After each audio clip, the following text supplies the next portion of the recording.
what is currently going on with North America scene and what they can do to improve and not be second fiddle to Japan anymore. What is going on and why things are harder for them to find success while Japan is kind of just popping out new strong players almost every year. Essentially, the big thing that you gotta look at with Japan is how the scene grew over the pandemic to what it is today. Their players and TOs took the time to develop a scene and culture that pretty much helped itself flourish. And I think the biggest to talk about is the Kansai region, the one in Osaka and the surrounding areas around that. Big thanks to one TO named Maida-kun. If you don't know who this is, pretty much he is the TO of the Maisuma Top series.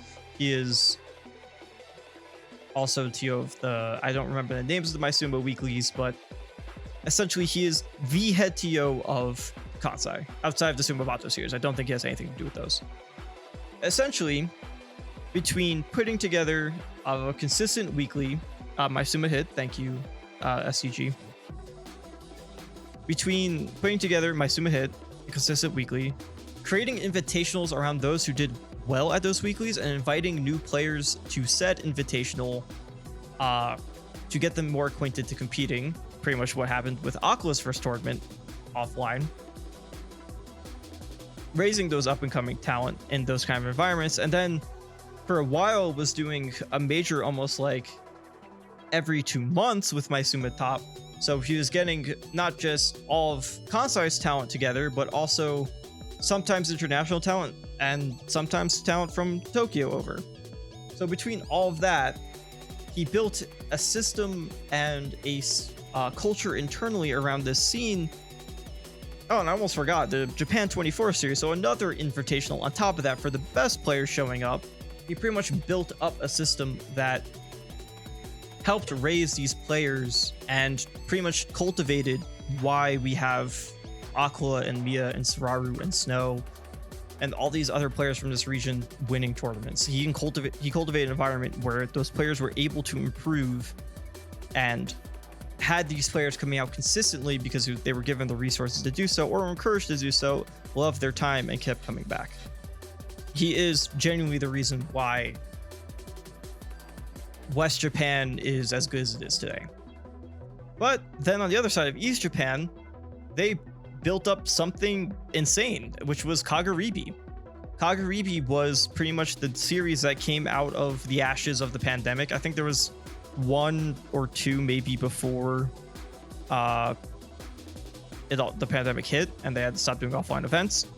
But Kagaribi is an event that has over 2K entrants and caps so quickly at attendance because it is an event environment that became central to the scene and an experience that is just not worth missing if you're a competitor there.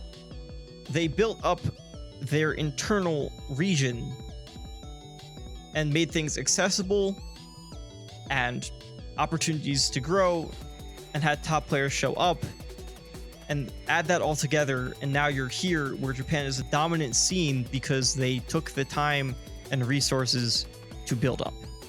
So where does that leave? I'm going to specifically say the US.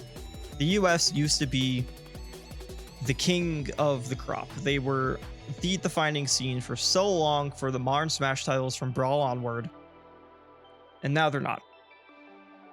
How can things change?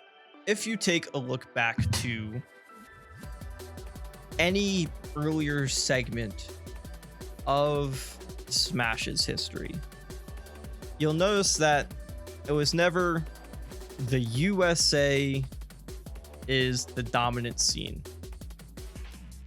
It never was that. It was never the USA. It was SoCal, Tri-State, MDVA, Florida, Midwest. Different pockets of the states were considered to be the best. When Japan started taking over around 2022 2023, it stopped becoming tri-state, Midwest, California, like the different subsections of these states. It started becoming US, or to a further extent, North America. I think that in lies the state's current biggest weakest. They're not building upward. They're trying to spread thin across all of their top players in a way larger space than what Japan is. And the thing is, they used to do this. In 2019, Tri-State was by far the best region because not just because of they had some of the best top 10 players in the world there, but because those players went out to all of the events that were in the region or in New England or MDVA, and that subsection of East Coast had players attending everything. Whether they were a top player or mid-level player, you had the opportunity to play against these guys. And as a region whole, because there's more opportunities for these players to play against the best in the world, they grew and became the best. And when you look at some of those early rankings, if you agreed with them or not, they did dominate them. Rewind to 2017, Smash Wii U.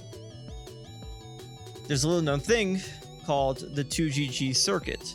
A tournament hosting organization known as 2GG ran these themed tournaments periodically prior, and they decided to put on a circuit where they hosted one every month with a certain theme where they'll fly out players, and it was all in LA. Every month, the SoCal players had top players, international flown out players, players of certain characters. They were given insane resources to level up their scene. And on top of that, 2GG hosted the biggest locals in the region or across the entire states. And those players who came out to those tournaments also entered the locals, so they had more opportunities to play. And throughout Wii U, guess was the region that had the most presence on rankings? SoCal, because of those opportunities that are built. Now, obviously, asking a TO to throw a fuck ton of money to fly out players and make these tournaments is not the answer. Those take so much time to build up. 2GG wasn't able to start a circuit because out of thin air. They built up their reputation to do so. What the states are missing, to me, is that building upward in their own regions and that region rivalries and not acting like one entity. Because players aren't going out to, or should I say the top players, I'm not saying all top players, this is a generalization more so that a decent amount of the best players in the States don't go to regionals or larger regionals in the region. And when they do, it's great. There's certain players that do make either a decent effort like Light or a sometimes effort like Tweak to like actually go out to these events in their regions. And I'm not trying to say like you're not doing enough, you need to go to more, because obviously everyone has different lives and schedules and responsibilities and priority shift. When the players go out to these events, they give more opportunities for players in their region to actually play against them and learn and develop. It's pretty much a mix of getting those players to your events, those players showing up, and the TOs cultivating that kind of scene. Because it's insanely hard to do what Maida-kun does, and I don't think it's an easy path. It's a lot of dedication, a lot of time, and a lot of money. But you need to build up each scene locally and not just try to focus on leveling up USA as a whole, because the USA is just too big. You're spreading yourself thin and you're not going to end up catching up. We don't get Zamba at SWT 2021 without the local infrastructure of Tri-State. Exactly the point. Zamba is definitely a prime example of a player who was given the opportunities to learn and grow from a lot of top players who entered locals and such, and over time became one of the best in the world. is why Georgia was so funny in 2022 with how much their locals were just so attended by the top. And you know what? Fucking paid off.